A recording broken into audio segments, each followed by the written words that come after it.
பணிச்சுமை, நேரமின்மை, அவசர வாழ்க்கை என செயற்கை காரணங்களுக்காக நேற்றைய உணவை பத்திரமாக பாதுகாத்து இன்று சாப்பிடுகிறோம். ஆனால் இந்தப் பழக்கம் தொடரும்போது வயிற்றுப்போக்கு, செரிமானமின்மை, தோல் நோய், வாந்தி என பல்வேறு நோய்களுக்கு வழி அமைத்து கொடுத்துவிடும் என்பதை மறந்துவிடக்கூடாது.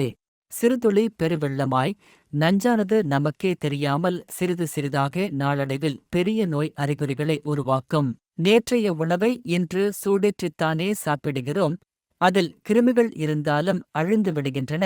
வேறு என்ன பெரிய பாதிப்பு வந்துவிடப் போகிறது என்பதே பெரும்பாலோரின் கேள்வி. ஒவ்வொரு உணவுப் பொருளுக்கும் நோய் தீர்க்கும் குணம் உண்டு. ஒரு உணவுப் பொருளின் சுவை, தன்மை, ஆயுட்காலம், சமைக்கப்படும் முறை, செரிமானத்துக்குப் பின் அதில் உண்டாகும் மாறுபாடு ஆகியவற்றை அடிப்படையாக கொண்டே அதன் நோய் போக்கும் தன்மை அமையும்.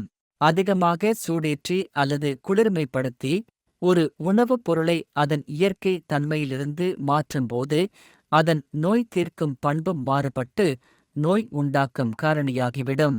அரிசியை அதிக கொதியில் சமைக்கும்போது குழைந்தோ நசிந்தோ இயற்கை குணத்திலிருந்து மாறுபடுகிறது. அதைப்போல ஒரு உணவை ஒரு முறை சமைத்து மறுநாள் சூடேற்றும்போது உணவின் இயற்கை தன்மை மாறுபடும். இன்றைய காலகட்டத்தில் உணவுப் பொருட்களின் தரம் காரணமாக காலையில் சமைத்த சில வகை உணவு அடுத்த வேளையே கெட்டுப்போக வாய்ப்பிருக்கிறது. இந்நிலையில் அதை மறுநாள் வரை வைத்திருந்து சாப்பிடுவது உகந்ததல்ல.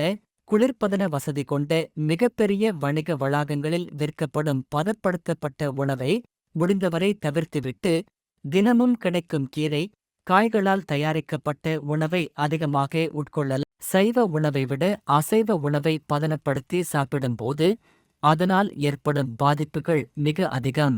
கெட்டுப்போன உணவின் மூலம் பூஞ்சைகளையும் மைக்கோடாக்சின்ஸ், பாக்டீரியாவையும் இலவசமாக நம் உடலுக்குள் நுழைய அனுமதிக்கும் போது உடனடியாகவோ சில நாட்கள் கழித்தோ விபரீத பாதிப்புகள் உண்டாகலாம்.